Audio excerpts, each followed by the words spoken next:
Армысыздар. Каналыма қош келдіңіздер. Каналыма тіркеліп, қолдап кетіңіздер. Жүрек қайғысы. Бірінші курсқа жаңадан аяқ басқан кезім.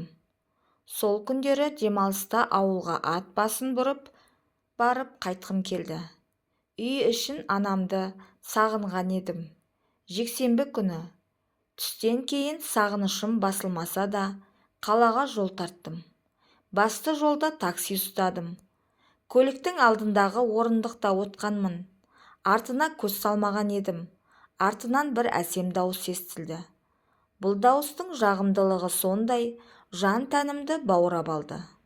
Артыма қарай қалсам, Майра екен. Ал ол мені таныған жоқ. Оған таңданғаным да жоқ. Өйткені онымен әлеуметтік желіде танысқан едік. Талай түнді сөйлесіп, ұйқысыз өткізгенбіз. Бұл Майра ма, деп әлі өзіме сене алар емеспін.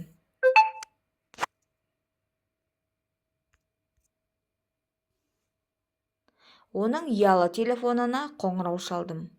Өз көзіме өзім сенбей, көздерім алдамаған екен. Ал енді қалай әңгімеге тартсам болады деген ой келді. Кейінше қалаға жеткен кезде сөйлесерміз деп ұйықтап қалдым. Біраз уақыт өтті. Қалаға келген едік. Жүргізуші түртіп оятып алды. Артыма қарасам бос тұр. Жүргізушіге жолақысын төлеп, айналадан Майраны іздедім. Әлі ұзай қоймапты. Жүгіріп жетіп, «Сәлем, Майра». Сәлем, танымадым. Мен ғой Мирас, ВК-дағы. Ойланып тұрып, сәлем. Мұнда не істеп жүрсің? Ауылдан келе жатыр едім. Өзің ше? Мұнда ауылдан қалай сонда? Бір көлікте отырғанбыз ба? Я. Осылай әңгімеміз жалғасып кете берді.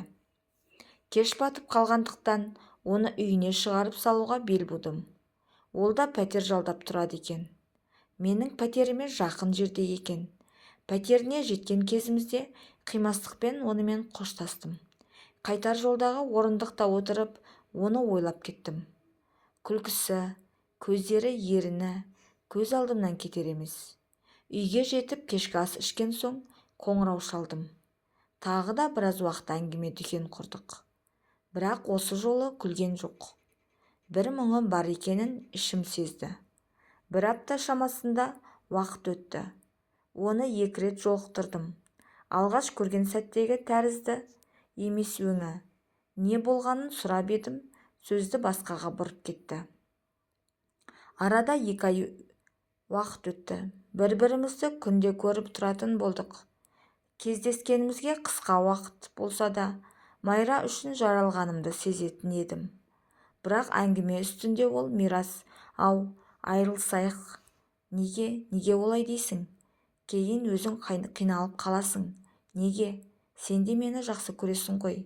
Я, бірақ бірге бола алмаймыз. Ұмыт мені. Пәтерді де ауыстырамын. Номерімді де өшір.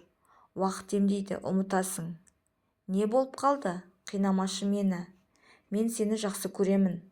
Бірақ сөзін аяқтамай үйіне кіріп кетті.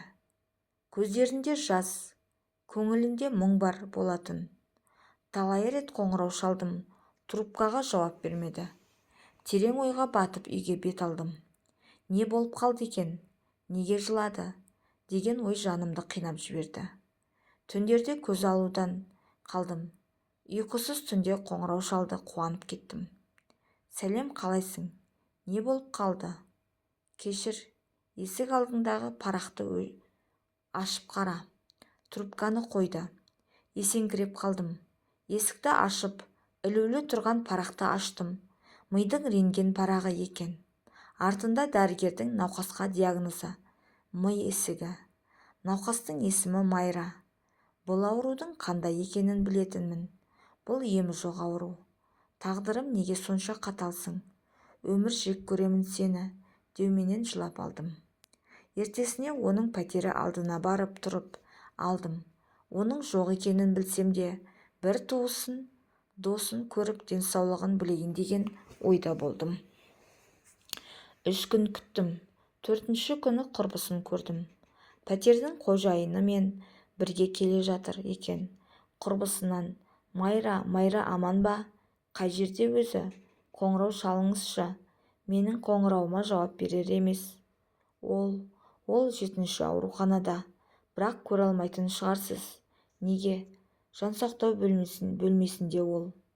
Бұл хабарды естігенде ауруханаға жетуге, сүйіктімді көру асықтым. Қазіргі кезде жазылмайтын ауру жоқ. Жазылады деп алдадым өзімді. Ауруханада туыстарын көрдім. Мұңға батып отыр барлығы. Досы Майраға: келдің ба бауырым? Иә, көре алмайсың, ешбір адамды кіргізбейді. 5 минутқа да болмай ма? Жоқ, 1-2 минутқа да болмайды екен. Көздерің қызарып кетіпті. Ұйықтамағансың-ау шамасы. Қалай ұйықтаймын? Бауырым-ай, дәрігерлер тірі қалуы екіталай деп жатыр, деген дауыс ақырын шықты. Неге Майра? Неге мен? Неге? Деп қабырғаға бір соққы бердім. Көзден тамшылар ағып жатты. 6 күн болды. Ол әлі оянбады. Бірде дәрігер жансақтау бөлмесіне кіріп кетті. Артынан 2 мейірбике де жүгіріп кетті. 10 минут шамасында уақыт өтті. Мейірбике палатадан шығып, қолымыздан келгенін, әкесі де анасы да барлығы жылап сақтап жатыр. Ал мен тізерлеп тұрып, жерді ұрып, көз жасын төгіп жібердім. Әлем тар көрінді. Сен алар емеспін. Өзімді өлтіремін. Сүйгеніммен о дүниеде бірге боламын деген едім. Анашым, ағаларым мен өлсем қайтеді деген ой ғана ұстап қалды. Міне, бұл оқиғаның болғанына 1 жылдан аса уақыт өтті. Оны ешқашан ұмытпаймын. Жатқан жері жайлы болсын.